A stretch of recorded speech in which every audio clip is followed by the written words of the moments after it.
ചെറിയ കുഴപ്പങ്ങളൊക്കെ ഉണ്ടോ? എവിടെയെങ്കിലുമൊക്കെ മരം വീണ് കഴിഞ്ഞാൽ നമ്മുടെ വൈഫൈയുടെ കേബിളിലാണ് വീഴണമെന്നുണ്ടെങ്കിൽ തൽക്കാലത്തേക്ക് തകരാറിലാവും. പിന്നെ ആരെങ്കിലുമൊക്കെ വന്ന് അത് ശരിയായി കഴിഞ്ഞെങ്കിൽ മാത്രമേ മാറ്റം ഉണ്ടാവുകയുള്ളൂ.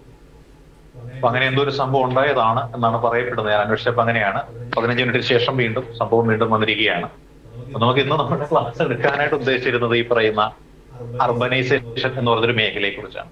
അപ്പോൾ അതുമായി ബന്ധപ്പെട്ടുകൊണ്ട് കുറച്ച് ലളിതമായ കാര്യങ്ങൾ നമുക്കിന്ന് പറയാം. ഒരു ഇൻട്രൊഡക്ഷൻ ക്ലാസ് എന്ന രീതിയിൽ നമുക്ക് പറഞ്ഞു പോകാമെന്ന് കരുതിയിരുന്നു. ഞാൻ കുറെ കാര്യങ്ങളൊക്കെ പറഞ്ഞു. നിങ്ങൾ എത്രത്തോളം കേട്ടെന്ന് എനിക്കറിയില്ല. നമ്മൾ എവിടെ വരെ പറഞ്ഞപ്പോഴാണ് ഞാൻ നിങ്ങളുടെ ചിത്രത്തിൽ നിന്നും അപ്രത്യക്ഷനായി പോയത്? എവിടെ വരെ പറഞ്ഞിരുന്നു? നദികളുടെ പേരൊക്കെ പറഞ്ഞില്ലേ? ആ നദികളുടെ പേര് പറഞ്ഞു. ആ നദികളുടെ മൊത്തം പേരും പറഞ്ഞായിരുന്നല്ലോ അല്ലേ?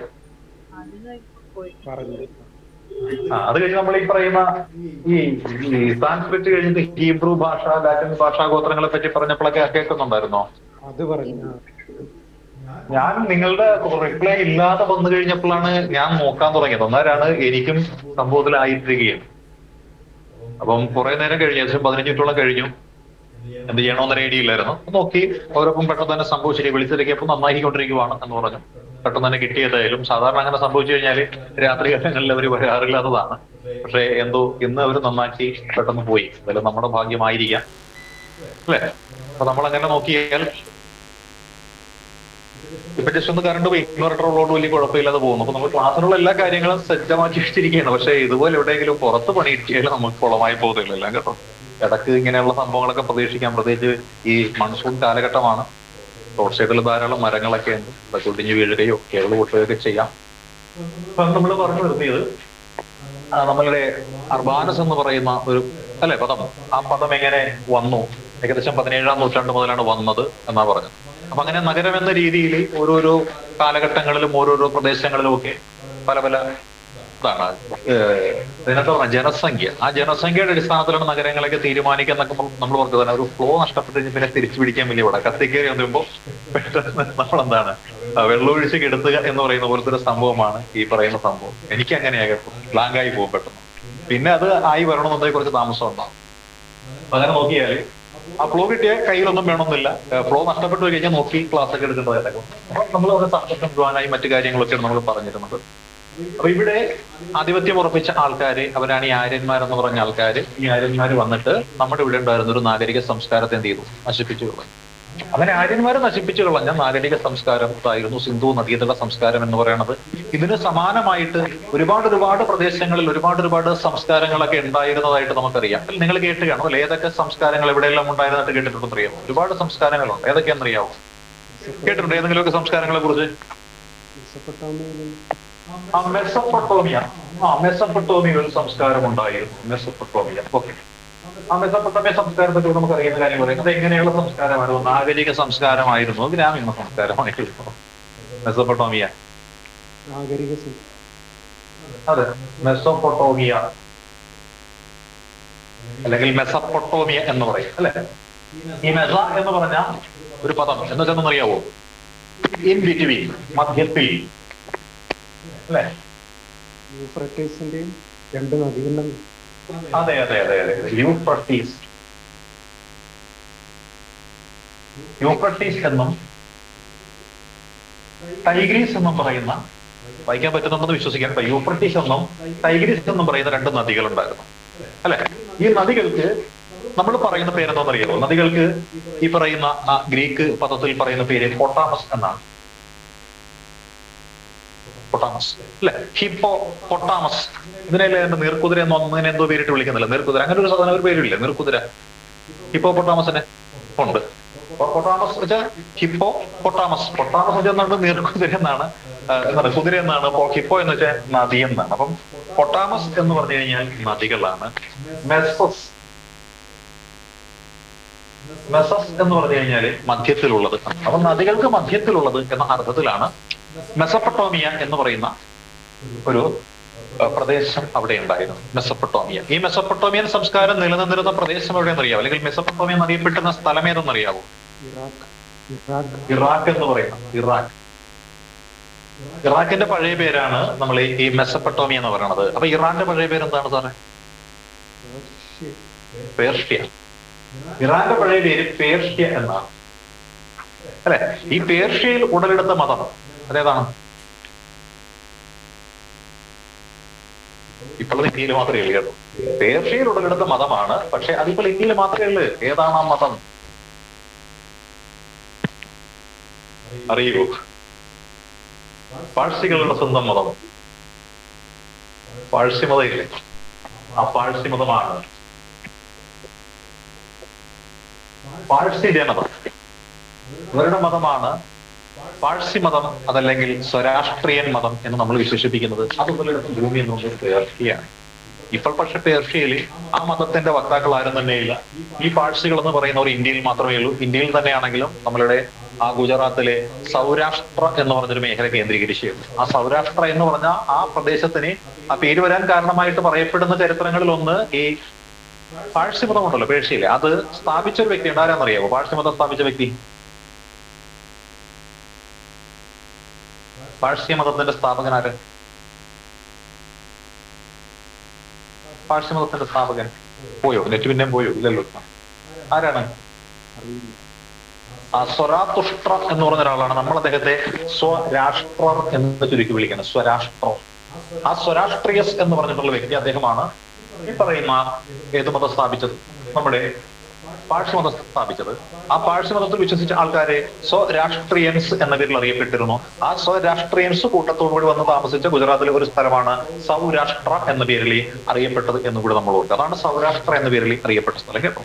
ആ സൗരാഷ്ട്ര എവിടെയാണ്? ഗുജറാത്തിലാണ്. അവിടെയാണ് ഈ പാഴ്സി മതത്തിൽപ്പെട്ട ആൾക്കാർ കൂടുതലായിട്ട് താമസിക്കുന്നത് എന്ന് നമ്മൾ പറഞ്ഞു കേട്ടോ. അപ്പോൾ ഈ പറയുന്ന മെസൊപ്പൊട്ടോമിയ എന്ന സ്ഥലം ഇറാഖാണ്. ഈ ഇറാഖിൽ നിന്നിരുന്ന ഒരുപാട് സംസ്കാരങ്ങൾ ഉണ്ടായിരുന്നു കേട്ടോ. ഇറാഖിൽ നിന്നിരുന്ന സംസ്കാരങ്ങൾ അറിയാമോ? ഒരു സംസ്കാരമാണ് സുമേറിയൻ സംസ്കാരം എന്ന് പറയും. സുമേറിയൻ സംസ്കാരം. മറ്റൊരു സംസ്കാരമാണ് കാൽഡിയൻ സംസ്കാരം എന്ന് പറയും. മറ്റൊന്നാണ് അസീറിയൻ സംസ്കാരം എന്ന് പറയും. പിന്നൊരെണ്ണം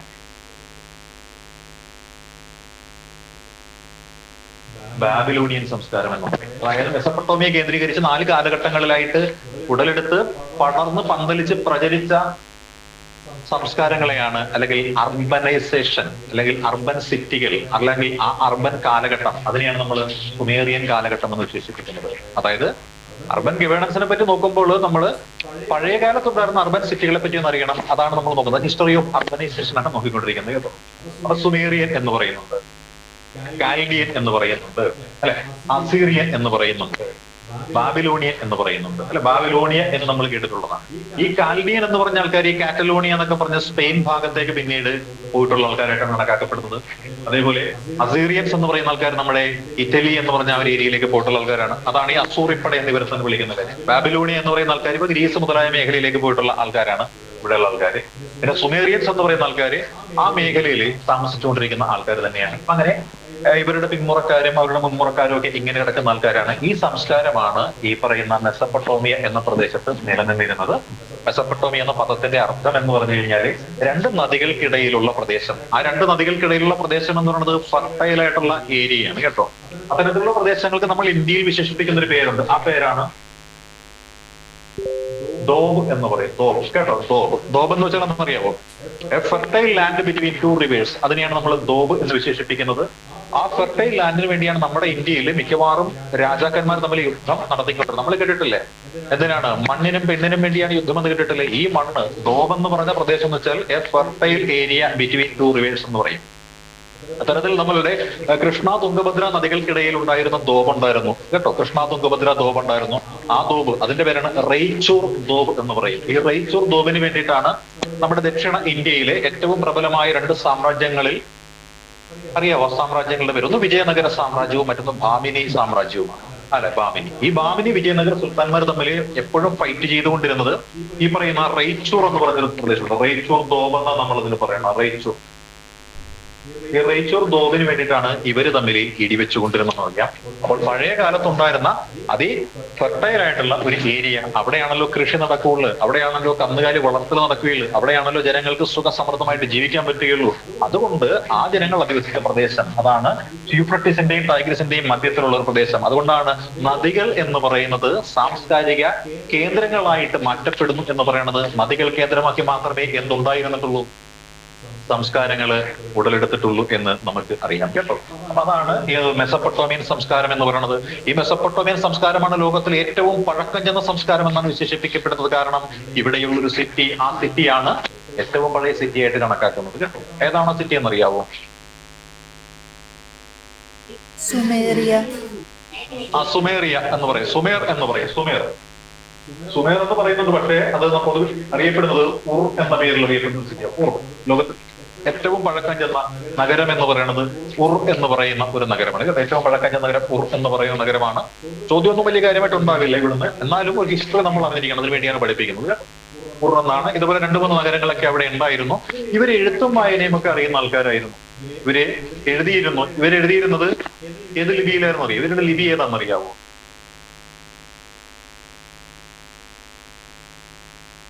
ഇവരുടെ ലിപി അറിയാവോ? ഇവരുടെ ലിപിയാണ് ക്യൂണിഫോം ലിപി എന്ന് പറയുന്നത്. യൂണിഫോം ലിപി. പട്ടണവാസിയാണ്, പരിഷ്കാരികളാണ്. അവർക്ക് എന്ത് വേണം? എഴുത്തും വായനയും ഒക്കെ അറിയുന്ന ആൾക്കാരായിരിക്കണം. അവരുടെ ലിപിയാണ് ക്യൂണിഫോം ലിപി എന്ന് പറയുന്നത്. അപ്പൊ ക്യൂണിഫോം ലിപി എന്ന് പറയുന്നത് ഈ പറയുന്ന മെസപ്പൊട്ടോമിയ എന്ന് പറഞ്ഞിട്ടുള്ള ഈ ഒരു പ്രദേശത്തിൽ ഉണ്ടായിരുന്നത് ആയിരുന്നു നമുക്കറിയാം.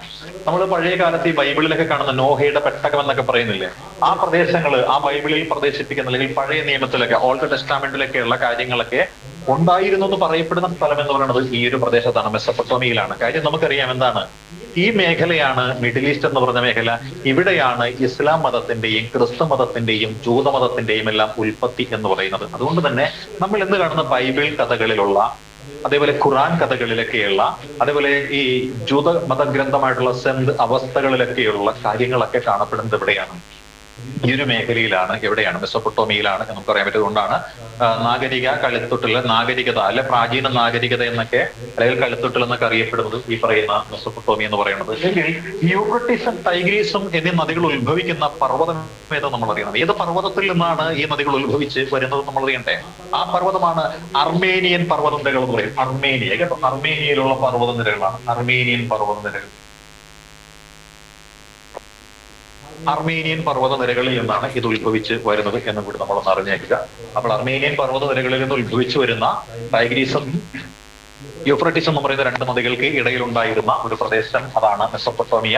ആ മെസപ്പൊട്ടോമിയയിൽ ഉടലെടുത്തിരുന്ന സംസ്കാരങ്ങൾ, പല കാലഘട്ടങ്ങളിൽ ഉണ്ടായിരുന്ന സംസ്കാരങ്ങൾ, സുമേറിയൻ സംസ്കാരം, Chaldean culture, Assyrian culture, Babylonian culture, ഇങ്ങനെ ഉണ്ടായിരുന്നു. ഇവിടെ നിലനിന്നിരുന്ന ഭാഷ എന്ന് പറയുന്നത് ക്യൂണിഫോം ലിപിയിൽ എഴുതപ്പെട്ട ഭാഷയായിരുന്നു. ഇവിടുത്തെ ഏറ്റവും പഴക്കം ചെന്ന നഗരം എന്ന് പറയുന്ന നഗരമായിരുന്നു. ഇതാണ് ഇപ്പോഴത്തെ ഏതെന്ന് പറയുന്നത് ഇറാഖ് എന്ന് പറയുന്നത്. കാര്യം നമ്മൾ കേട്ടിട്ടില്ലേ, എണ്ണ നിക്ഷേപങ്ങൾ കൂടുതലുള്ളത് എവിടെയായിരിക്കും? ഏറ്റവും കൂടുതൽ ജീവജാലങ്ങൾ ചത്ത് മണ്ണടിഞ്ഞിട്ടുള്ള പ്രദേശങ്ങളിലായിരിക്കും. അപ്പൊ നോക്കിയാൽ നമുക്കറിയാം ഈ ഇറാഖ്, കുവൈറ്റ് ഏരിയയിലൊക്കെ ആയിരിക്കും എണ്ണ നിക്ഷേപങ്ങൾ കൂടുതലുള്ളത്. കാര്യം എന്താ? അവിടെയായിരുന്നു പഴയ കാലത്ത് ജനജീവിതം ഉണ്ടായിരുന്നത്. അവിടെയായിരുന്നു പഴയ കാലത്ത് ഇത്തരത്തിലുള്ള കാര്യങ്ങളൊക്കെ നടന്നിരുന്നതെന്നറിയാം. അതുകൊണ്ട് അവിടെ തന്നെയാണ് എണ്ണ നിക്ഷേപം കൂടുതലുള്ളത്. അപ്പൊ ഇത് ഒരു സംസ്കാരം മാത്രമേ ആയിട്ടുള്ളൂ. അത്തരത്തിലുള്ള ഒരുപാട് സംസ്കാരങ്ങളൊക്കെ ഇടലെടുത്തിട്ടുണ്ട് കേട്ടോ. അതേതൊക്കെയാണോ നോക്കിയിട്ട് ഇത് ഇൻട്രൊഡക്ഷൻ ക്ലാസ് മാത്രമേ കേട്ടോ. വലിയ കാര്യമായിട്ടൊന്നും നമ്മൾ ഇവിടെ തല പോയിക്കേണ്ട കാര്യമൊന്നുമില്ല. എന്താണ് അർബൻ ഗവേണൻസ് എന്ന് നമ്മൾ പോകുമ്പോൾ അതിന്റെ ഹിസ്റ്ററി മാത്രമേ പറഞ്ഞു പോകുന്നേ ഉള്ളൂ. അതിൽ ചോദ്യം വരുന്നത് നമ്മുടെ ഹരപ്പൻ സിവിലൈസേഷനെ കുറിച്ചുണ്ടാവും. അത് ഡീറ്റെയിൽ ആയിട്ട് നമുക്ക് പഠിപ്പിച്ചു തരാം കേട്ടോ. പറഞ്ഞോ സാർ, എന്തോ ചോദിക്കാൻ വന്നല്ലോ. അല്ല, ഈജിപ്ഷ്യൻ അടുത്ത സംസ്കാരം ചോദിച്ചു.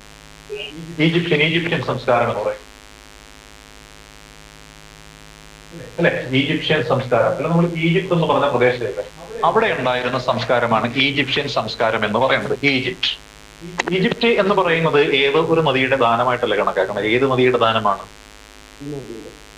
നൈൽ നദിയുടെ ദാനമായിട്ടാണ് ഈജിപ്തിനെ കണക്കാക്കുന്നത്. നൈൽ നദിയുടെ ദാനമായിട്ട് ഈജിപ്തിനെ കണക്കാക്കുന്നു. ഈ നൈൽ നദി എന്ന് പറയുന്നത് നീളം കൂടിയ നദിയായിട്ട് ഒരു കാലത്ത് കണക്കാക്കപ്പെട്ടിരുന്നു. എന്നാൽ ഇപ്പോൾ തന്നെ ആമസോണൊക്കെയാണെന്നാണ് നമ്മൾ കണക്കാക്കുന്നത്. കാര്യം ആമസോണിന്റെ ഉത്ഭവസ്ഥാനം പിന്നെയും കുറെ പുറകിലാണ് എന്ന് കണ്ടെത്തിയിരിക്കുകയാണ്. അപ്പൊ ലോകത്തിലെ നീളവും വീതിയും കൂടിയ ഏറ്റവും വലിയ നദിയായിട്ട് ഇപ്പോൾ ആമസോണിനെയാണ് നമ്മൾ പൊതുവെ കണക്കാക്കുന്നത് കേട്ടോ. അപ്പൊ നൈൽ നദിയുടെ ദാനമാണ് ഈജിപ്റ്റ്. ഈജിപ്തിന്റെ തീരത്ത് ആളുകൾ ഇതേപോലെ താമസിച്ചിരുന്നതാണ് ഈജിപ്ഷ്യൻ സംസ്കാരത്തിന് കാരണമായതെന്ന് പറയപ്പെടുന്നു. ഈജിപ്തുകാരും എഴുത്തും വായനയും അറിയുന്ന അഭ്യസ്ത വിദ്യരായിട്ടുള്ള ആൾക്കാരായിരുന്നു അല്ലെ? അവരുടെ ലിപി എന്തായിരുന്നു അറിയാവോ? യൂണിഫോമിനൊത്തും കോമ്പിനേഷൻ ഏതായിരുന്നു?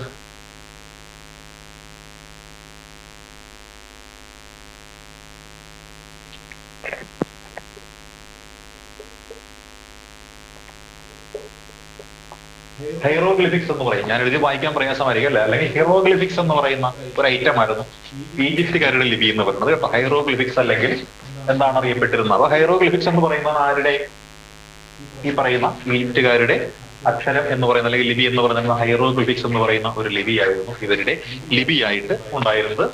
പിന്നെ ഇവരുടെ പ്രത്യേകത പറഞ്ഞു കഴിഞ്ഞാൽ ഇവര് എന്തോ ഇതാണ് ഏറ്റവും പഴയ ലിപി എന്ന് പറയുന്നത്. ഇതിൽ നിന്ന് ഏറ്റവും പഴയ ലിപികളിൽ ഒന്ന് ആണ് ഹീറോഗ്ലിഫിക്സ് എന്ന് പറയുന്നത്. ഏറ്റവും പഴയ ലിപികളിൽ ഒന്ന്. ഇത് ഏത് കാലഘട്ടത്തിൽ ഉടലെടുത്തു എന്ന് നമുക്ക് അറിയില്ല കൃത്യമായിട്ട്. ഈജിപ്ഷ്യൻ സംസ്കാരത്തിന്റെ കാലഘട്ടത്തിലാണ് ഉടലെടുത്തിരുന്നത്. ഈജിപ്ഷ്യൻ സംസ്കാരവും മെസപ്പൊട്ടോമിയൻ സംസ്കാരവും ഒക്കെ ആയിരുന്നു പഴയ കാലത്ത് ഉണ്ടായിരുന്നത് എന്ന് പറയുന്നുണ്ട്. അവർ തമ്മിൽ എഴുത്തുകുത്തുകളൊക്കെ ഉണ്ടായിരുന്നു എന്ന് പറയുന്നുണ്ട്. ഈ പ്രദേശങ്ങളുടെ സീലുകളൊക്കെ അതാത് കാലത്ത് തുറമുഖങ്ങളിൽ നിന്നൊക്കെ കണ്ടെത്തിയിട്ടുണ്ടായിരുന്നു.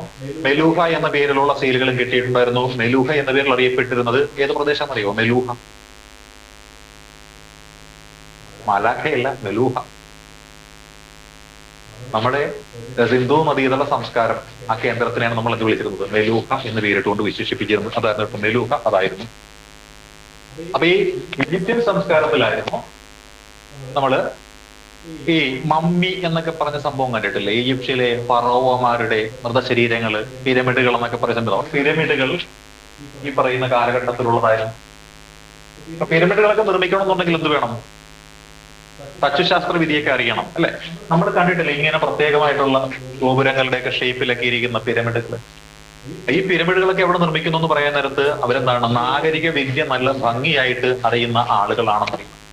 അപ്പോൾ ഓരോ സംസ്കാരവും ഉടലെടുത്തിരുന്നത് നദീതീരങ്ങളിലായിരുന്നുവെന്നും നമ്മൾ മനസ്സിലാക്കുക. വാസസ്ഥലങ്ങൾ എപ്പോഴും ഇവിടെ ആയിരിക്കും, നദീതടങ്ങളിൽ തന്നെ ആയിരിക്കുമെന്നും നമ്മൾ അറിയിക്കും അല്ലെ? ഇനി നമ്മൾ നോക്കേണ്ടത്, അതായത് അർബനൈസേഷനെ കുറിച്ച് പറയുമ്പോൾ വീണ്ടും നമ്മൾ നോക്കുന്ന മറ്റൊരു സംസ്കാരം അക്കാലത്ത് സമകാലീനമായിട്ട് നമുക്ക് സമകാലികരായിട്ട് ഉണ്ടായിരുന്ന ആൾക്കാരൊക്കെ ചൈനീസ് സംസ്കാരം ഉണ്ടായിരുന്നു. ഈ ചൈനീസ് സംസ്കാരം ഏത് നദീതീരത്തായിരുന്നു അറിയാവോ? ചൈനീസ് സംസ്കാരം നിലനിന്നിരുന്ന ഏത് നദീതീരത്തായിരുന്നു?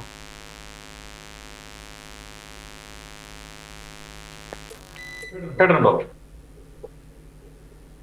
പയാഹോ നദി അല്ലെ? അതേപോലെ മറ്റൊരു നദിയുണ്ട്, യാൻസി എന്ന് പറയുന്ന നദിയുണ്ട് അല്ലെ? പയാഹോ നദിയുടെയും അതേപോലെ തന്നെ യാൻസി എന്ന് പറയുന്ന നദിയുണ്ട്. ഈ രണ്ട് നദികളുടെയും തീരങ്ങളിലായിട്ടുണ്ടായിരുന്ന ഒരു സംസ്കാരമായിരുന്നു ഈ പറയുന്ന ചൈനീസ് സംസ്കാരം എന്ന് പറയുന്നത്. പയാഹോയും യാൻസി എന്ന് പറയുന്ന രണ്ട് നദികൾക്ക് തുല്യ പ്രാധാന്യമുള്ളതാണ് ഈ പറയുന്ന ഏത് സംസ്കാരം? ചൈനീസ് സംസ്കാരം. കൂടുതൽ ഈ യാങ്സി എന്ന പേരിലാണ് ഇവരെ പറഞ്ഞ് വിശേഷിപ്പിക്കാറുള്ളത്. ഇവിടുത്തെ പ്രത്യേകത എന്ന് വെച്ചാൽ നമുക്കറിയാം, ഈ ചൈനക്കാർക്ക് എന്നുണ്ടായിരുന്നു, അവർക്കും ഉണ്ടായിരുന്നു ലിപി, പക്ഷെ അവർക്ക് അക്ഷരങ്ങളില്ലായിരുന്നു. അവർക്ക് എങ്ങനെയായിരുന്നു? ചിത്രങ്ങളായിരുന്നു ഉണ്ടായിരുന്നു. അപ്പൊ ചിത്രങ്ങളിലൂടെ ചിത്രങ്ങളും ചിഹ്നങ്ങളും, അപ്പൊ ചിത്രങ്ങളും ചിഹ്നങ്ങളും ഉപയോഗിച്ചുകൊണ്ട് ആശയവിനിമയം നടത്തിയിരുന്ന അല്ലെങ്കിൽ എഴുത്തുകുത്തുകൾ നടത്തിയിരുന്ന, വിദേശ വ്യാപാരം നടത്തിയിരുന്ന സംസ്കാരങ്ങളിൽ ഒന്നായിരുന്നു ഏത് സംസ്കാരം എന്ന് പറയുന്നത്? ഈ ചൈനീസ് സംസ്കാരം എന്ന് പറയുന്നത് അത്തരത്തിലുള്ള ഒരു സംസ്കാരമായിരുന്നു. എങ്ങനെയുള്ളത്? ചിത്രങ്ങളും ചിഹ്നങ്ങളും ഒക്കെ ഉപയോഗിച്ചുകൊണ്ട് ആശയവിനിമയം ഒക്കെ നടത്തിയിരുന്ന ആൾക്കാരായിരുന്നു ഈ പറയുന്ന ആൾക്കാരെന്ന് പറയുന്നത്. ഇനി അടുത്ത സംസ്കാരം എന്ന് പറയണമെന്നുണ്ടെങ്കിൽ അന്നത്തെ കാലത്തുണ്ടായിരുന്ന മറ്റൊരു സംസ്കാരം എന്ന് പറയുന്നത് നമ്മൾ മെസപ്പൊട്ടോമിയ, ഈജിപ്റ്റ്, ചൈനീസിന് പുറമെ ഉണ്ടായിരുന്ന സംസ്കാരം എന്ന് പറയാൻ നേരത്ത് അറിയാവോ? അതേത് സംസ്കാരമായിരിക്കും? റോമൻ സംസ്കാരം. നമ്മൾ ഈ പറയുന്ന ആ അസീറിയൻ സംസ്കാരം എന്ന് വേണമെങ്കിൽ നമുക്ക് വിശേഷിപ്പിക്കാം. അസീറിയ ഇറ്റലിയിലേക്ക് പോയില്ല, റോമ. മായൻ, ഇൻക എന്നൊക്കെ പറയുന്ന സംസ്കാരമില്ലേ? അതെവിടെയാണ്? മെക്സിക്കോയിലേതാണ് മായൻ? തെക്കേ അമേരിക്ക. തെക്കേ അമേരിക്ക. തെക്കേ അമേരിക്ക എന്നൊരു അമേരിക്ക അല്ല, തെക്കേ അമേരിക്ക. ഈ തെക്കേ അമേരിക്കയിൽ നിങ്ങൾ കേട്ടിട്ടുണ്ടോ? ഈ തെക്കേ അമേരിക്കൻ സംസ്കാരം എന്ന് പറയുന്നത് ഏത് മലനിരകളിലാണെന്ന് അറിയാവോ? ആൻഡീസ് പർവ്വതനിരകളുണ്ട് അല്ലെ? എന്നാൽ അവിടെ തന്നെ മറ്റൊരു സംഭവം ഉണ്ട്, ഏതാണെന്ന് അറിയാവോ? ഒരു പാട്ടില്ലേ, ഇന്ത്യൻ സിനിമയിലെ രജനീകാന്തും ഐശ്വര്യ റായിയൊക്കെ തമ്മിൽ പാടുന്ന, അതിനകത്ത് കാണിക്കുന്നുണ്ട്. അതന്നെ മാച്ചു പിച്ചു.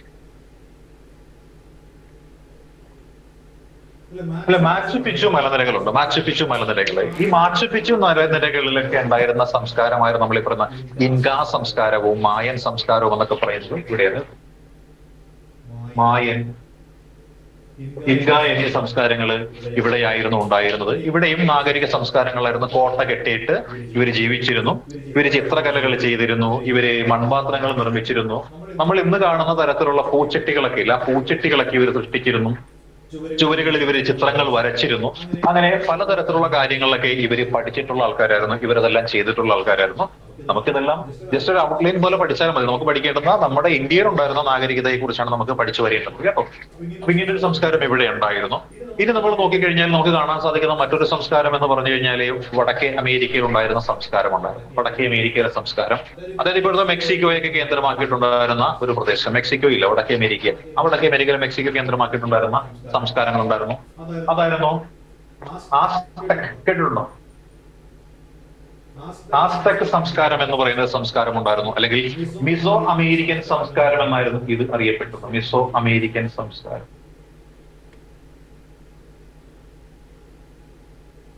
മിസോ അമേരിക്കൻ സംസ്കാരം എന്നും ആസ്തെക് സംസ്കാരം എന്നൊക്കെ എന്തറിയപ്പെട്ടിരുന്നു? ഈ പറയുന്ന തെക്കേ അമേരിക്കയിലെ, അതേപോലെ തന്നെ തെക്കേ അമേരിക്കയിലത് മായനും ഇൻകായും എന്നാണ് അറിയപ്പെട്ടിരുന്നത്. നമ്മുടെ വടക്കേ അമേരിക്കയിലെ സംസ്കാരം അറിയപ്പെടുന്നത് മിസോ എന്നും, അതേപോലെ മിസോ അമേരിക്കൻ സംസ്കാരം എന്നും, ആസ്തെക് സംസ്കാരം എന്നും, സ്പാർട്ടക് എന്നൊക്കെ അറിയാം. സ്പാർട്ടക് എന്നീ പേരുകളൊക്കെ അറിയപ്പെട്ടിരുന്നു. ഈ സ്പാർട്ടക് കാലഘട്ടത്തിലാണ് ഇവർ ലിപികളെല്ലാം കണ്ടെത്തിയത് എന്നാണ് പറയപ്പെടുന്നത് കേട്ടോ. ഇതാണ് ഇവരുടെ പ്രധാനപ്പെട്ട സംസ്കാരം എന്ന് പറയുന്നത്. വലിയ കാര്യമായിട്ടൊന്നും ഇതിലില്ല. ഇതിൽ ഒന്ന് രണ്ട് പോയിന്റ്സുകൾ മാത്രമേ ഉള്ളൂ, ഫാക്ടുകളൊക്കെ ആയിട്ടുള്ള കാര്യങ്ങൾ മാത്രമേ ഉള്ളൂ. ജസ്റ്റ് നമുക്ക് അതൊന്ന് വായിച്ചു പോകാൻ പറ്റുമെങ്കിൽ ജസ്റ്റ് ഒന്ന് വായിച്ചു തന്നേക്കാം കേട്ടോ. നമ്മുടെ നോട്ടുണ്ട്, നിങ്ങൾക്ക് തന്നേക്കാം. അത് നമുക്ക് ഇവരുടെ ഇതിലേക്കും കൂടി നോക്കിയേക്കാം നമുക്ക്.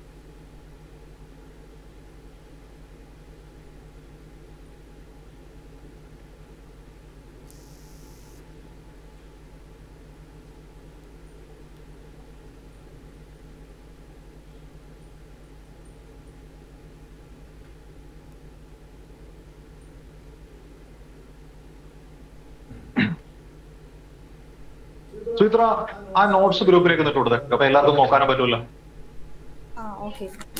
ഇപ്പൊ തന്നെ കൊടുത്തേക്ക്.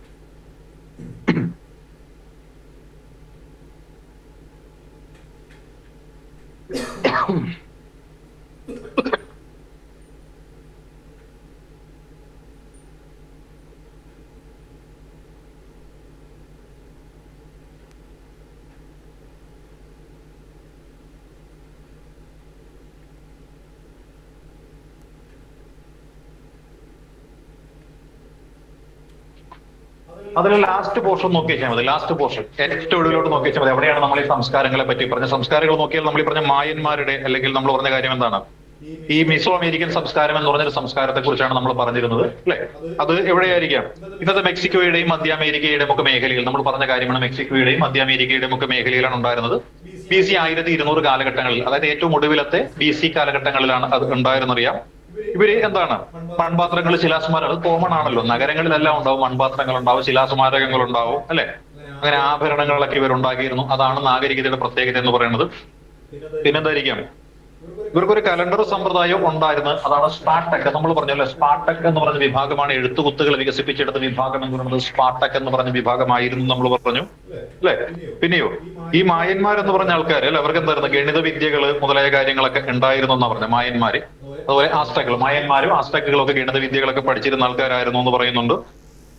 പിന്നെ വലിയ കാര്യമായിട്ടൊന്നും അവിടെ നോക്കേണ്ട കാര്യമില്ല. പിന്നെ നോക്കേണ്ടതെന്ന് വെച്ചാൽ അതിന് തൊട്ട് മുകളിലുള്ള സംസ്കാരം ജസ്റ്റ് നോക്കിയേക്കുക. പെറു, അതായത് നമ്മുടെ തെക്കേ അമേരിക്കയിലെ സംസ്കാരമാണ് നമ്മൾ നോക്കിയത് അല്ലെ. പെറു എന്ന മേഖല തെക്കേ അമേരിക്കയിലാണ്. അവിടെ കുറച്ച് കാര്യങ്ങളൊക്കെ ഉണ്ട്, പ്രദേശങ്ങളൊക്കെ ഉണ്ട്. അതൊന്നും നോക്കേണ്ട കാര്യമൊന്നുമില്ല. അവര് ഉപയോഗിച്ചിരുന്ന കാര്യങ്ങൾ, ലോഹശാസ്ത്ര, ഇരുമ്പിനെ കുറിച്ച് അറിവുള്ളവരായിരുന്നു. സെറാമിക്സിനെ കുറിച്ചും നൂതന മെഷീനെ കുറിച്ചും ഒക്കെ അറിവുള്ളവരായിരുന്നു എന്നറിയാം. എവിടെ വരെയായിരുന്നു? കൊളംബിയ മുതൽ ചിലി വരെ. അതാണ് നമ്മൾ നേരത്തെ പറഞ്ഞൊരു പർവ്വതനിര ഉണ്ടല്ലോ. ആ പർവ്വതനിര എന്ന് പറയുന്നത് അങ്ങ് ഏറ്റവും തൊട്ടിങ്ങ ഏറ്റവും വരെ ചിലി വരെ വ്യാപിച്ച് കിടക്കുന്നുണ്ട്. കൊളംബിയ ഏറ്റവും മുകളിൽ കിടക്കുകയാണെന്നുണ്ടെങ്കിൽ ചിലി എന്ന് പറയുന്നത് ഏറ്റവും താഴ്ന്നല്ലേ, ഷൂ ലേസ് പോലെ കിടക്കുന്ന രാജ്യമാണ് ചിലി എന്നാണ് നമ്മൾ പറയുന്നത്. അപ്പോൾ ആ ഒരു പ്രദേശങ്ങളിലേക്കിട്ട് വ്യാപിച്ച് കിടന്നിരുന്നതായിരുന്നു ഈ പറയുന്ന ഇൻകാ സാമ്രാജ്യം എന്ന് പറയുന്നത് അല്ലെ.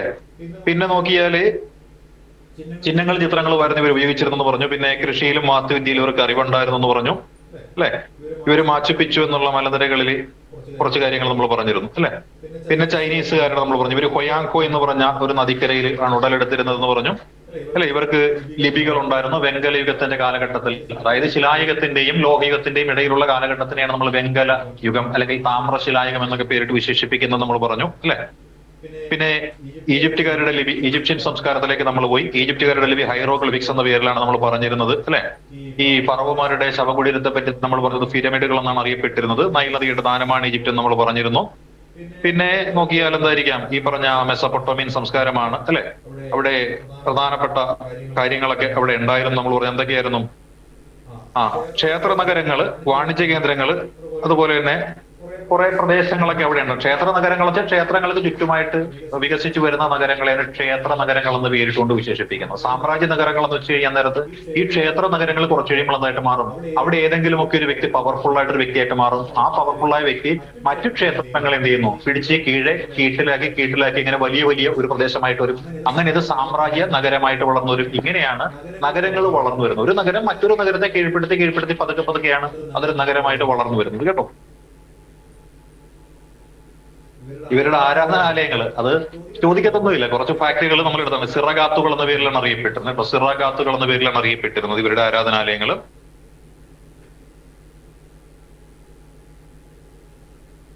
മൺകട്ട കൊണ്ട് നിർമ്മിച്ച നഗരങ്ങളെയാണ് ഇവരെന്താണ് സുമേർ എന്ന് പറയുന്നത്. സുമേർ നഗരങ്ങളാണ്, കേട്ടോ. പിന്നെ ഇത് കണ്ടെത്തിയ ഒരാളെ കുറിച്ച് പറയുന്നുണ്ട്. അദ്ദേഹത്തിന്റെ പേര് നമുക്കറിയണം, അല്ലെ? ആരാണ്? പേര് അദ്ദേഹത്തിന് കൊടുത്തിട്ടുണ്ടായിരുന്നോ? ലിയനാർഡ് വൂളി എന്ന് പറഞ്ഞ ഒരാളാണ്. ലിയനാർഡ് വൂളി പറയുന്ന മെസൊപ്പൊട്ടോമിയൻ സംസ്കാരവും പുറന്നുള്ള നഗരവും ഒക്കെ കണ്ടുപിടിക്കാൻ പരിശ്രമിച്ച ഒരു വ്യക്തിയുടെ പേര് ചിലപ്പോൾ ചോദിക്കാൻ. ലിയനാർഡ് വൂളി ചോദിക്കത്തൊന്നുമില്ല. ഇത് പ്രാചീന നാഗരിക സംസ്കാരമാണ്, അത് ചോദിക്കത്തില്ല. ചോദിക്കാൻ ഇന്ത്യയുടെ കാര്യമേ ചോദിക്കുകയുള്ളൂ. എന്നാലും നമ്മളൊന്ന് അറിയാൻ വേണ്ടിയിട്ട് എവിടെയെങ്കിലുമൊക്കെ പോയി കഴിയുമ്പോൾ ആൾക്കാർ ചോദിച്ചു കഴിഞ്ഞാൽ നമുക്ക് പറയാൻ വേണ്ടി മാത്രമാണ് നമ്മളിത് ചെയ്യുന്നത്, കേട്ടോ.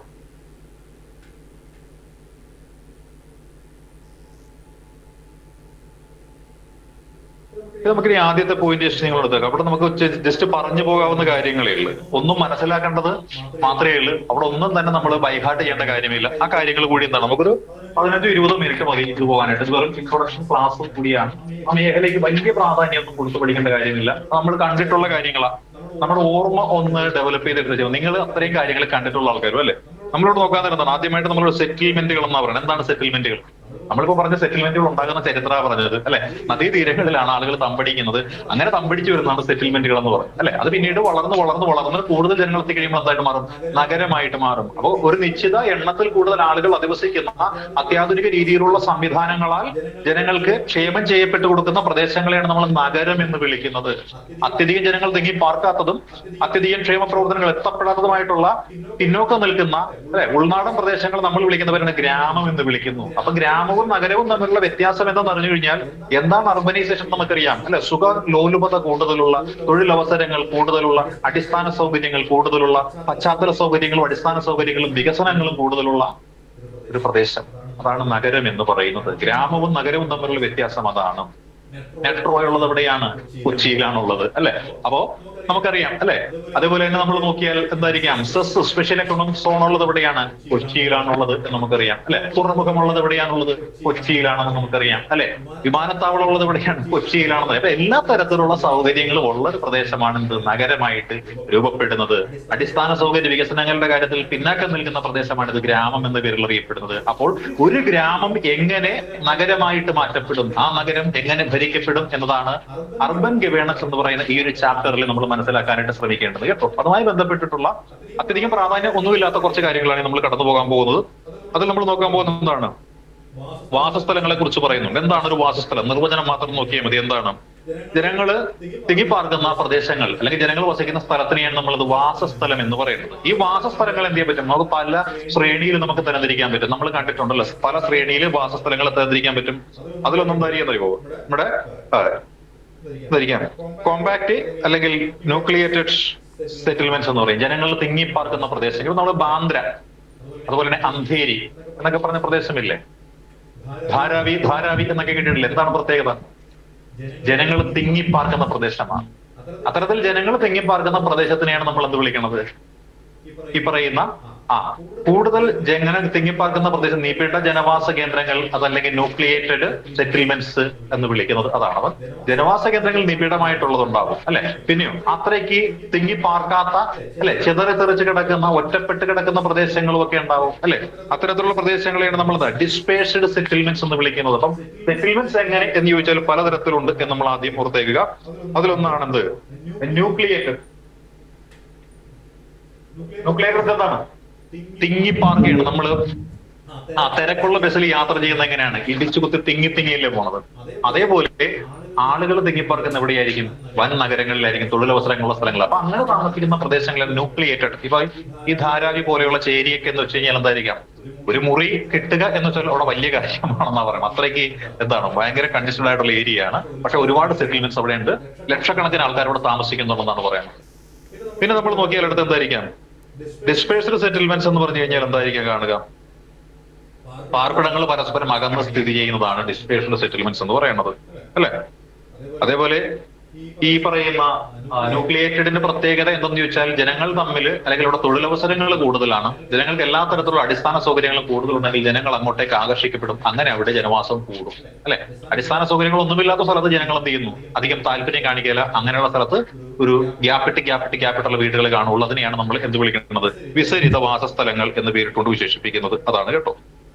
പിന്നെ നമ്മൾ നോക്കിക്കഴിഞ്ഞാൽ നമുക്കറിയാൻ പറ്റും അല്ലെ, അതായത് വീടുകള് ഇങ്ങനെ തിങ്ങി കാണപ്പെടുന്നതാണ് നമ്മൾ ഈ പറഞ്ഞ ന്യൂക്ലിയേറ്റഡ് എന്നുണ്ടെങ്കിൽ. ഇവിടെ ഒരെണ്ണം, ഇവിടെ ഒരെണ്ണം, ഇവിടെ ഒരെണ്ണം, ഇവിടെ ഒരെണ്ണം എന്നീ രീതിയിൽ കാണപ്പെടുന്നതാണ് നമ്മൾ പറഞ്ഞ ഏത്? ഈ പറഞ്ഞ ഡിസ്പേഴ്സ്ഡ് എന്ന് പറയുന്നത്. ഇനി സെമി ഉണ്ട്. സെമി എന്ന് പറഞ്ഞു കഴിഞ്ഞാൽ എന്തായിരിക്കും?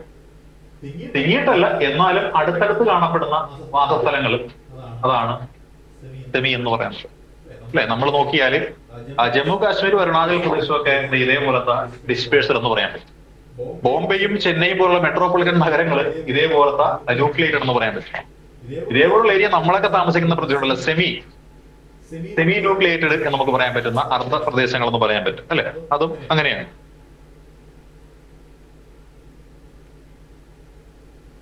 ഈ ജനങ്ങൾ വസിക്കുന്നതിനനുസരിച്ച്, ജനങ്ങൾ താമസിക്കുന്ന രീതിക്ക് അനുസരിച്ച് വാസസ്ഥലങ്ങളെ രണ്ടാക്കി തരംതിരിക്കുന്നവരാണ്. രണ്ട് രീതിയിൽ. ഒന്ന് ഗ്രാമീണ വാസസ്ഥലവും മറ്റൊന്ന് ഏതാണ്? Urban settlements. നമ്മൾ ഇച്ചിരി പറഞ്ഞതല്ലേ ഉള്ളൂ. അടിസ്ഥാന സൗകര്യങ്ങളെല്ലാം കൂടുതലുണ്ടെങ്കിൽ അവിടെ അർബൻ സെറ്റിൽമെന്റ് വരും.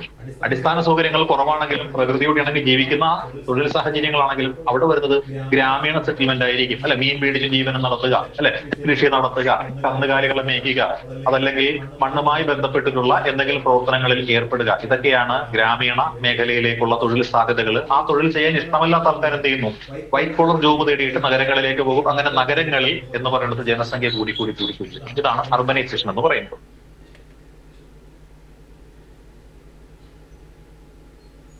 അപ്പൊ ഇനി അടുത്ത ഗ്രാമീണ വാസസ്ഥലങ്ങളെ സ്വാധീനിക്കുന്ന ഘടകങ്ങൾ എന്ന് പറഞ്ഞ് കുറച്ച് ഘടകങ്ങൾ കൊടുത്തിട്ടുണ്ട്. ഒന്നും നോക്കേണ്ട കാര്യമില്ല, 2-3 കാര്യങ്ങളിൽ. ഒന്ന് എന്താണ്?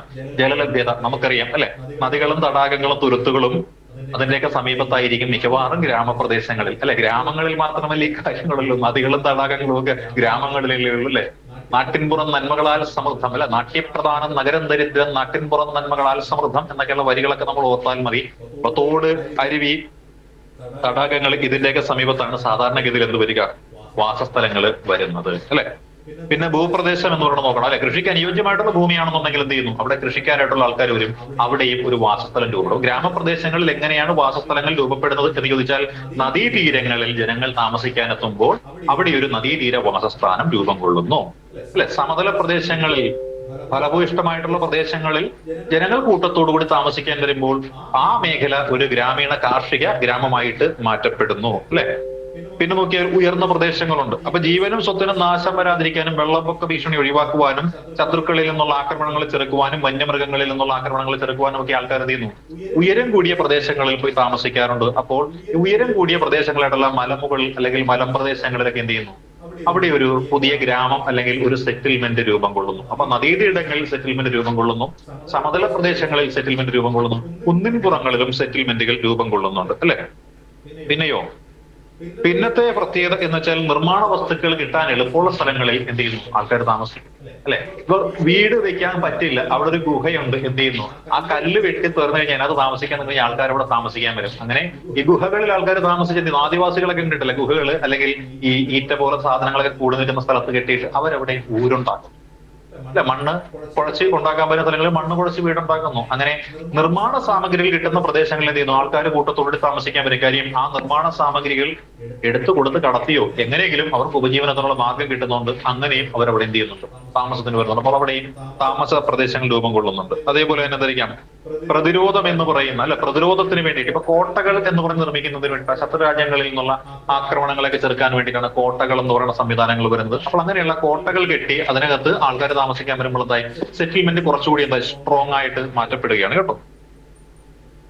പിന്നെ നമ്മൾ നോക്കിയാൽ ഇതൊക്കെ പഴയ കാലത്തുണ്ടായിരുന്നതാണ്. ഇപ്പൊ നമ്മൾ നോക്കിയാൽ ഈ ഗവൺമെന്റ് നമ്മൾ ലൈഫ് ഭവന പദ്ധതി എന്നൊക്കെ പറഞ്ഞിട്ട് വീടുകളൊക്കെ കൊടുക്കാറില്ലേ, അല്ലെങ്കിൽ കോളനികൾ കൊടുക്കാറില്ലേ. ചില പ്രദേശങ്ങളിൽ കടലോര മേഖലയിലുള്ള ആൾക്കാരെ കടലാക്രമണ ഭീഷണിയിൽ നിന്ന് മാറ്റി പുനരധിവസിപ്പിക്കുന്നതൊക്കെ നമ്മൾ കണ്ടിട്ടില്ലേ. അപ്പോൾ അങ്ങനെയൊക്കെ പുനരധിവസിപ്പിക്കുന്നത് എന്തിനു വേണ്ടിയിട്ടാണ്, ആസൂത്രിത ഗ്രാമം എന്ന രീതിയിലാണ് പുനരധിവസിപ്പിക്കുന്നത്. അതായത് അവർക്ക് വെള്ളത്തിനുള്ളത്, റോഡ് റെയിൽ ഗതാഗത സൗകര്യങ്ങളുള്ളത്, അങ്ങനെ എല്ലാം അവരുടെ തൊട്ടടുത്ത് കിട്ടുന്ന രീതിയിൽ തയ്യാറാക്കി കൊടുക്കുന്ന ഗ്രാമങ്ങളുണ്ട്. ഇതാണ് ആസൂത്രിത ഗ്രാമങ്ങൾ എന്ന് പറയുന്നത്. ആസൂത്രിത ഗ്രാമങ്ങൾ നിർമ്മിക്കുന്നത് സർക്കാരാണ് എന്ന് കൂടി ഓർത്തേക്ക് കേട്ടോ. മറ്റത് ജനങ്ങൾ സ്വമേധയാ തിരഞ്ഞെടുക്കുന്ന പ്രദേശങ്ങളാണ്. എക്സാമ്പിളായിട്ട് ഇന്ദിരാഗാന്ധി കനാലിന്റെ തീരത്ത് ജനങ്ങൾക്ക് താമസ സൗകര്യമാണ് ഇപ്പോഴത്തെ എല്ലാം അവിടെ കിട്ടുമല്ലോ, വെള്ളമാണല്ലോ അത്യാവശ്യം, അത് കൊടുത്തു.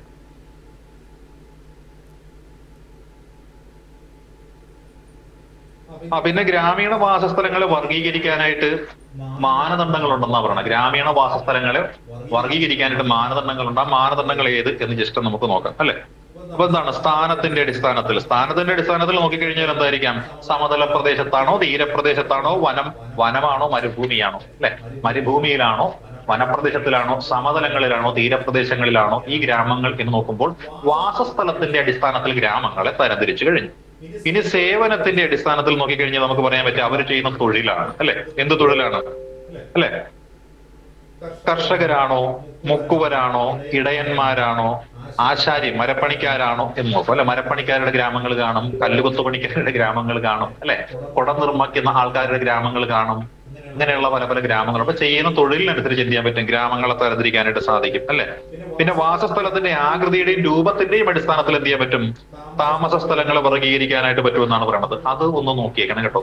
നമ്മൾ ഇതാണ് നമുക്ക് എളുപ്പമുള്ളത് കണ്ടുപിടിക്കാൻ. അതായത് വാസസ്ഥലത്തിന്റെ ആകൃതി, അല്ലെ, ആകൃതി എന്ന് പറയുന്നത് എങ്ങനെയൊക്കെ ഇരിക്കും, രേഖീയം ആയിട്ടുള്ള ആകൃതി. അതിപ്പോ നമുക്ക് പഠിക്കാൻ എളുപ്പമാണ്, അല്ലെ. നോക്കിക്കേ, ഇപ്പൊ നിങ്ങൾ നോക്കുമ്പോൾ ഒരു റോഡ് നിങ്ങൾ കണ്ടു, ഒരു റോഡ് ഇങ്ങനെ പോകുന്നുണ്ട്, അല്ലെ. നിങ്ങൾ നോക്കുക, റോഡിന്റെ ഇപ്പുറത്തൊരു വീട് കാണും, ഇങ്ങനൊരു വീട് കാണും, ഇങ്ങനൊരു വീട് കാണും, ഇങ്ങനൊരു വീട് കാണും, അല്ലെ. നോക്കിക്കഴിഞ്ഞാൽ എന്തായിരിക്കാം, ഒരു രേഖയ്ക്ക് സമാന്തരമായിട്ട് വീടുകൾ ഇങ്ങനെ പോകുമ്പോൾ ഇതാണ് രേഖീയ മാതൃകയിലുള്ള സെറ്റിൽമെന്റുകൾ എന്ന് പറയുന്നത്. അപ്പൊ രേഖീയ മാതൃകയിലുള്ള സെറ്റിൽമെന്റുകൾ എന്ന് പറയാൻ നേരം എന്തായിരിക്കാം, റോഡ്, റെയിൽപാളം, നദി, അല്ലെ, കടൽ ഭിത്തി എന്നൊക്കെ പറയുന്നത്. ഒരു തോടുണ്ട്, തോടിനെ എന്താണ്, കലക് കെട്ടിയിരിക്കണം. അതിനെയാണ് നമ്മൾ തീരത്തിടൽ എന്നൊക്കെ ഇട്ട് വിളിക്കാൻ പറ്റും. മണ്ണിടിച്ച് പോകാതിരിക്കാൻ വേണ്ടി കെട്ടുന്ന തീടലുകൾ, തീരത്ത് കെട്ടുന്ന തീടലുകളെയാണ് തീരത്തിടലുകൾ. ഇതൊരു നദിയാണെങ്കിൽ നദിയുടെ അപ്പുറത്തും ഇപ്പുറത്തും എന്ത് കാണും, നദി എന്ന് പറയുന്ന ഒരു രേഖയാണെങ്കിൽ ആ രേഖയ്ക്ക് സമാന്തരമായിട്ട് വീടുകൾ കാണും. റോഡിന്റെ ഇരുവശങ്ങളിൽ നോക്കി വെച്ചാൽ മതി, നമുക്ക് എളുപ്പമല്ലേ. റോഡിനോട് ചേർന്ന് സ്ഥലമുള്ളവരെല്ലാരും മതിലും കെട്ടി ഗേറ്റും വെച്ച് നല്ല ഭംഗിയുള്ള വീട് വയ്ക്കുന്നില്ലേ. ഇതാണ് രേഖീയ മാതൃകയിലുള്ള വീടുകൾ. റോഡിന് സമാന്തരമായിട്ടൊരു രേഖ പോലെ പോകുന്നതാണ് രേഖീയ മാതൃകയിലുള്ള വീടുകൾ എന്ന് പറയുന്നത് കേട്ടോ.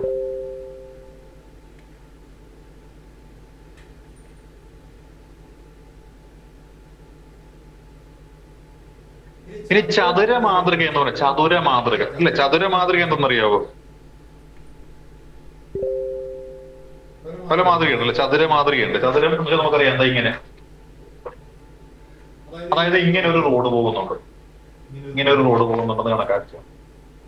ആ റോഡിന്റെ ഇവിടെ ഇങ്ങനെ വീട് കാണും. ഇങ്ങനെ ഒരു റോഡ് ഇതിനെ ക്രോസ് ചെയ്ത് ഇങ്ങനെ പോകുന്നുണ്ടെന്ന് കണക്കാക്കുക, അല്ലെ. അപ്പോൾ എന്തായി, ഇവിടെയും വീടുകൾ ഇങ്ങനെ കാണും. ഇതിനെ ക്രോസ് ചെയ്ത് അടുത്ത ഒരു റോഡ് ഇങ്ങനെ പോകുന്നുണ്ടെന്ന് കണക്കാക്കുക, അല്ലെ. അപ്പൊ ഇതിന്റെ ഇപ്പുറത്തും വീട് കാണും. ഇതിനെ ക്രോസ് ചെയ്ത് ഇങ്ങനെ ഒരു വീട് പോകുന്നുണ്ടെന്ന് കണക്കാക്കുക. അപ്പോൾ ഇതിനകത്തുള്ള മാതൃക ഏത് മാതൃകയാണ്? ചതുര മാതൃകയാണ്, അല്ലെ. നേരെയാണെന്നുണ്ടെങ്കിൽ അത് രേഖീയ മാതൃക. ഇങ്ങനെയുള്ള മാതൃകയാണെങ്കിൽ എന്ത് പറയാൻ പറ്റും? അതിന് നമുക്ക് ചതുര മാതൃക. അപ്പൊ സെറ്റിൽമെന്റുകൾ പലതുണ്ട്. ചതുര മാതൃകയിലുള്ള സെറ്റിൽമെന്റുകളുണ്ട്.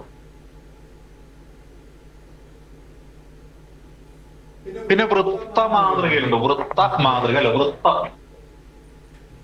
അതായത് ഇങ്ങനെ ഒരു വൃത്തം ഇവിടെയുണ്ട്. ഈ വൃത്തത്തിന് ചുറ്റുമായിട്ട് വീടുകൾ വരും. അതായത് തുറസ്സായിട്ട് കിടക്കുന്ന ഒരു ഗ്രൗണ്ട്, അതല്ലെങ്കിൽ വലിയ ഒരു കുളം, അതല്ലെങ്കിൽ വലിയ ഒരു പുൽമേട്. ഇതാണെങ്കിൽ ഇതിന് ചുറ്റുമായിട്ട് കുറെ ആൾക്കാർ ഇങ്ങനെ കൂട്ടി താമസിക്കും. അപ്പൊ നടുഭാഗത്ത് വൃത്തമായിട്ട് അല്ലെങ്കിൽ ആ രീതിയിൽ കാണപ്പെടുന്നതിന് നമ്മൾ വൃത്താകൃതിയിലുള്ള വാസസ്ഥലങ്ങളെന്നും, അപ്പൊ നീളത്തിലുള്ള വാസസ്ഥലം, ചതുരത്തിലുള്ള വാസസ്ഥലം, വൃത്തത്തിലുള്ള വാസസ്ഥലം. അതായത് പണ്ട് പെരുന്തച്ഛൻ ഒരു കുളം കുഴിക്കാനായിട്ട് ഒരു കരാർ ഏറ്റെടുത്തു. ഒരു ക്ഷേത്രത്തിലാണ് അദ്ദേഹം കരാർ ഏറ്റെടുത്തത്. അപ്പോൾ അവിടെ ചെന്ന് കഴിഞ്ഞപ്പോൾ കമ്മിറ്റിക്കായിരുന്നു അടിയായി. എന്താണ്? പെരുന്തച്ഛനിലെ കുളം കുഴിക്കാൻ വരുന്നത്. അപ്പൊ കുളം എന്ന് പറയുന്നത് നീളത്തിൽ വേണമെന്നൊരു വിഭാഗം, വേറെ വിഭാഗം പറഞ്ഞ് അതല്ല ചതുരത്തിൽ വേണമെന്ന് മറ്റൊരു വിഭാഗം. അതും പോലെ മൂന്നാമത്തെ വിഭാഗം വന്നോ, ഞങ്ങൾക്ക് വൃത്താകൃതിയിലുള്ള കുളമാണ് വേണ്ടതെന്ന് പറഞ്ഞു. പെരുന്തച്ഛൻ പറഞ്ഞു ശരി, നിങ്ങൾ അങ്ങനെ ചെയ്തു തരാമെന്ന് പറഞ്ഞിട്ട് എന്ത് ചെയ്തു? അദ്ദേഹം കുറച്ചാൾക്കാരോട് അവിടെ കുഴിക്കാൻ പറഞ്ഞു, കുറച്ചുകൂടി ഇവിടെ കുഴിക്കാൻ പറഞ്ഞു. എന്നിട്ട് അവസാനം നോക്കിയപ്പോൾ എന്താണ്? ഓരോ ആംഗിളിൽ നിന്ന് നോക്കുമ്പോഴും കുളത്തിന് വെവ്വേറെ ആകൃതി, അല്ലെ? കുളം നീളത്തിലായിട്ട് തോന്നും ഒരു ഏരിയയിൽ നിന്ന് നോക്കിയാൽ, കുളം വൃത്തത്തിലായിട്ട് തോന്നും മറ്റൊരിടത്തും നോക്കിയാലും, കുളം ചതുരത്തിലായിട്ട് തോന്നും വേറൊരിടത്തും നോക്കിയാലേ. അപ്പൊ എന്താണ്? ആ രീതിയിലുള്ള കഴിവുള്ള തച്ചനായിരുന്നു പെരുന്തച്ഛൻ എന്ന് പറയുന്നു. പെരുന്തച്ഛനെ ഇവിടെ പറഞ്ഞത് കാര്യമില്ല, ഈ വൃത്ത ആകൃതിയിലുള്ള മാതൃകയിലുള്ള വീടുകൾ വരുന്നു എന്ന് പറഞ്ഞപ്പോഴാണ് നമ്മൾ അത് നോക്കിയത് കേട്ടോ. പിന്നെ നക്ഷത്ര മാതൃക എന്ന് പറഞ്ഞൊരു മാതൃകയുണ്ട്. നക്ഷത്ര മാതൃക എന്താണെന്ന് അറിയാം? നക്ഷത്ര മാതൃക എന്ന് പറയാൻ നേരത്ത് നമുക്കറിയാം വാല് പോലെ കാണാം, അല്ല ഇങ്ങനെ. നക്ഷത്രം ഇതാണ് നക്ഷത്ര മാതൃക. അതായത് ചില റോഡുകളൊക്കെ ഇങ്ങനെ വൈകി വരുന്നത് ഈ ഏരിയയിൽ എന്ത് കാണും? വീടുകൾ ഇങ്ങനെ കാണും. ഓക്കെ, നക്ഷത്രത്തിന്റെ വാല് പോലെ ഇരിക്കുന്ന പ്രദേശങ്ങളിലായിട്ട് കാണും.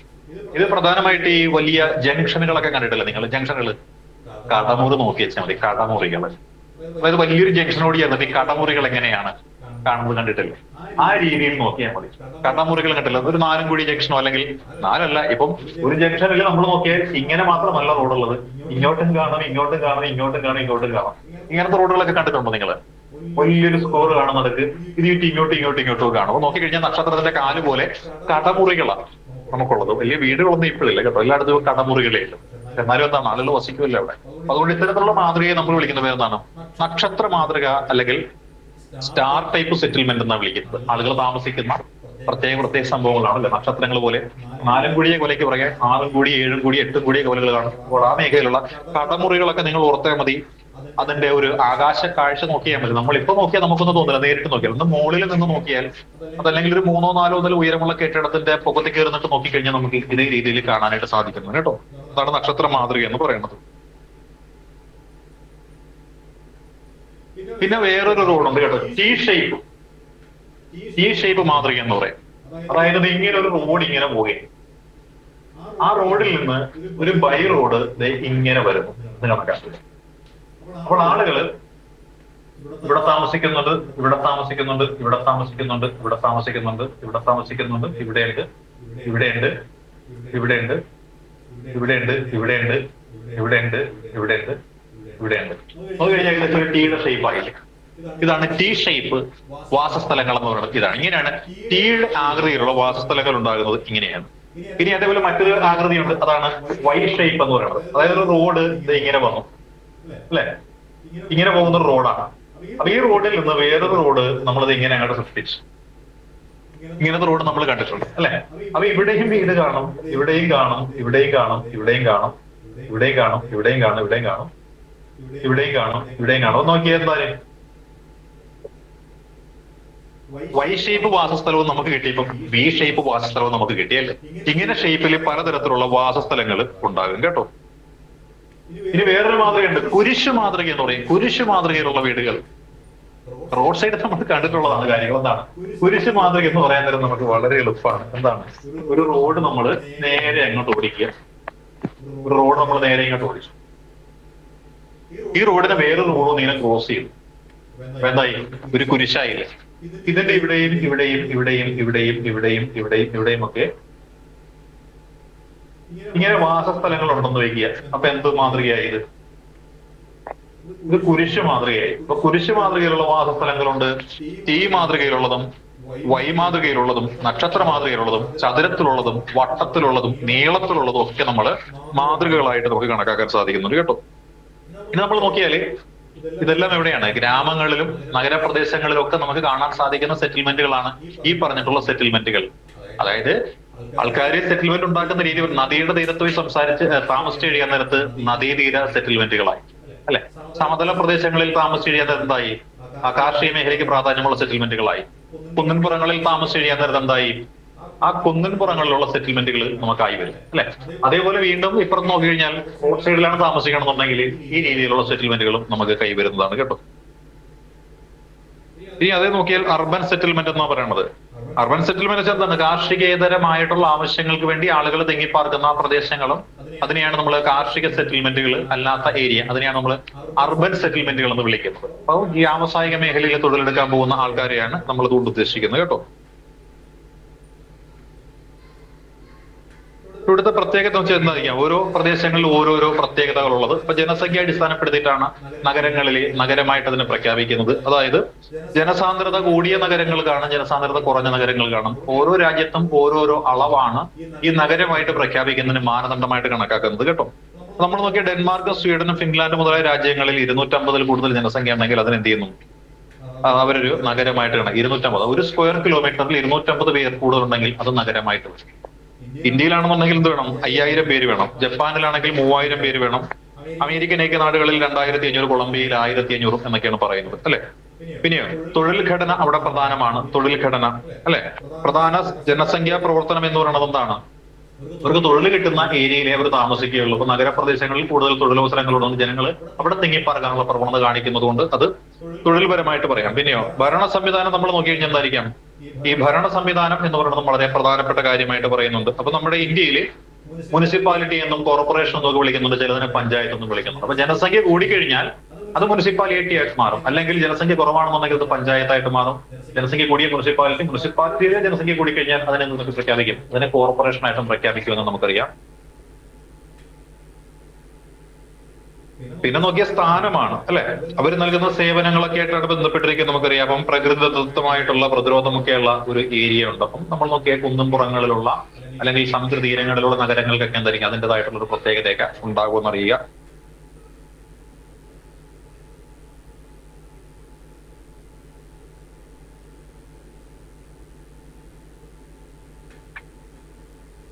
നഗരവൽക്കരണമാണ്. പ്രാധാന്യമില്ല, നമ്മൾ ബേസിക് കാര്യങ്ങൾ മാത്രമാണ് പഠിക്കുന്നത് കേട്ടോ. ബേസിക് മാത്രമേ നോക്കുന്നുള്ളൂ, അർബനൈസേഷന്റെ ബേസിക് മാത്രമേ നോക്കുന്നുള്ളൂ. ഇനിയാണ് അർബൻ ഗവേണൻസിനെ പറ്റി പഠിക്കാൻ പോകുന്നത്. അതിന് ഒരു ക്ലാസ് കൂടി നമുക്ക് വേണ്ടി വരും. നമ്മുടെ മെസൊപ്പൊട്ടോമിയ കഴിഞ്ഞതുപോലെ ഈ സിവിലൈസേഷൻ, ഇൻഡസ് വാലി സിവിലൈസേഷൻ, അത് ഡീറ്റെയിൽ ആയിട്ട് നമുക്ക് പഠിക്കേണ്ടതായിട്ട് വരും കേട്ടോ. അപ്പൊ നഗരവൽക്കരണം എന്താണ്? നഗരവൽക്കരണം അർബനൈസേഷൻ എന്നാണ് നമ്മൾ അതിനെപ്പറ്റി പറയുന്നത്, അല്ലെ? അപ്പൊ നഗരങ്ങളിലെ ജനസംഖ്യ വർദ്ധിച്ചു വരുന്ന പ്രക്രിയക്കാണ് അർബനൈസേഷൻ എന്ന് പറയുന്നത്. ഇപ്പൊ നമ്മൾ പഠിക്കുന്നത് എവിടെയാണ്? നമ്മൾ ഗ്രാമങ്ങളിലാണോ പഠിക്കുന്നത്? അല്ല. നമ്മുടെ ഗ്രാമങ്ങളിൽ നമുക്ക് പഠിക്കാനുള്ള കോളേജ് ഇല്ലാത്തതുകൊണ്ട് നമ്മൾ എന്ത് ചെയ്യുന്നു? 10-20 കിലോമീറ്റർ ബസ് കയറിയിട്ട് കോളേജ് ഉള്ള ഒരു സ്ഥലത്ത് ചെല്ലുന്നു. കോളേജ് ഉള്ളത് എവിടെയാണ്? എല്ലാ വിദ്യാർത്ഥികൾക്കും വന്ന് ചേരുവാനായിട്ടുള്ള സൗകര്യങ്ങളുള്ള സ്ഥലങ്ങളിലാണ് കോളേജുകൾ, അല്ലെ? അപ്പോ ആൾക്കാർ പതുക്കെ എന്താണ് സൗകര്യങ്ങൾ നോക്കി ചേക്കേറി തുടങ്ങുമ്പോൾ എല്ലാവരും നഗരം എന്ന് പറഞ്ഞ ആ ഒരു മേഖലയിലേക്കാണ് പോയി തുടങ്ങുന്നത് കേട്ടോ. എന്നാൽ ജോലിക്ക് വേണ്ടി തിരക്ക് പിടിച്ച നഗരങ്ങളിലൊക്കെ ആൾക്കാർ പോകും, തൊഴിൽ അവിടെ കണ്ടെത്തും. പക്ഷെ അവിടുത്തെ താമസ ചെലവ് കൂടുതലായതുകൊണ്ട് ഈ നഗരത്തോട് ചേർന്നുള്ള തൊട്ടടുത്ത് കിടക്കുന്ന ചെലവ് കുറഞ്ഞ പ്രദേശങ്ങളിലേക്ക് ആളുകൾ എന്ത് ചെയ്യുന്നു? താമസിക്കുവാനായിട്ട് ചേക്കേറും. അത്തരത്തിൽ ചേക്കേറുന്ന പ്രദേശങ്ങൾ പതുക്കെ ഒരു നഗരത്തിന്റെ സ്റ്റാറ്റസിലേക്ക് വരാൻ നേരത്ത് അതിനെ നമ്മൾ വിളിക്കുന്നത് സെമി അർബൻ ഏരിയാസ് എന്ന് വിളിക്കാറുണ്ട് കേട്ടോ. അതായത് ഇപ്പൊ എറണാകുളം പോലെയുള്ള ഒരു വലിയ നഗരം, അത് നോക്കിക്കഴിഞ്ഞാൽ ഞങ്ങളുടെ ചേർത്തല എന്ന് പറയുന്നത് എന്താണ്? അതിന്റെ ഉപഗ്രഹ നഗരമായിട്ട് അല്ലെങ്കിൽ സാറ്റലൈറ്റ് സിറ്റി എന്ന പേരിലാണ് ചേർത്തലയൊക്കെ അറിയപ്പെടുന്നത്. കാര്യം എന്താ? എറണാകുളത്തേക്ക് പോകാനായിട്ട് ഒരു 30 കിലോമീറ്റർ അല്ലെ ഒരു പരമാവധി 35 കിലോമീറ്റർ മതി, അല്ലെ? അപ്പൊ എന്താണ് അവിടെയുള്ള ആൾക്കാർ ഇങ്ങോട്ടേക്ക് പോരുന്നു, തൊഴിലിന് വേണ്ടി അങ്ങോട്ടേക്ക് പോകുന്ന ഒരു രീതിയും വരും. അങ്ങനെ നഗരത്തോടനുബന്ധിച്ച് കിടക്കുന്ന പ്രദേശങ്ങൾ ഉപനഗരങ്ങളായിട്ട് അല്ലെങ്കിൽ ഉപഗ്രഹ നഗരങ്ങളായിട്ട് സബ് സിറ്റീസ് ആയിട്ട് മാറ്റപ്പെടുന്ന ഒരു കാലഘട്ടം കൂടിയാണ് ഈ കാലഘട്ടം കേട്ടോ.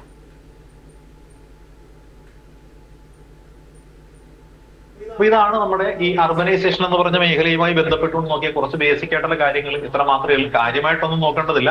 എന്താണ് അർബനൈസേഷൻ എന്ന് നമ്മൾ മനസ്സിലാക്കാൻ വേണ്ടിയിട്ടുള്ള ഒരു സെഷനായിട്ട് മാത്രം കൂട്ടിയാൽ മതി. ഒരു ക്ലാസ് കൂടി ഇതേപോലെ നമുക്ക് എടുക്കേണ്ടി വരും. അത് ഹാരപ്പൻ സിവിലൈസേഷനെ കുറിച്ച് എടുക്കേണ്ടതായിട്ട് വരും. അത് കഴിഞ്ഞാണ് അർബൻ ഗവേണൻസ് എന്നുള്ള സിസ്റ്റത്തിലേക്ക് നമുക്ക് പോകേണ്ടത്. അപ്പോൾ എന്താണ് നഗരം, നഗരം എങ്ങനെ ഉണ്ടാകുന്നു, അല്ലെ, നഗരത്തിന്റെ പ്രത്യേകതകൾ എന്ത് എന്ന് മനസ്സിലാക്കിയിട്ട് നമുക്ക് നഗര ഭരണത്തിലേക്ക് കടക്കാം. ഓക്കെ, അപ്പൊ നമ്മുടെ ക്ലാസ് ഇത് നമുക്ക് ഏതാണ്ട് ഒരു 15 മിനിറ്റോളം നമുക്ക് നെറ്റിന്റെ പ്രോബ്ലം കാരണം നമുക്ക് നഷ്ടപ്പെട്ടു പോയി കേട്ടോ. ഓക്കെ, ശരി.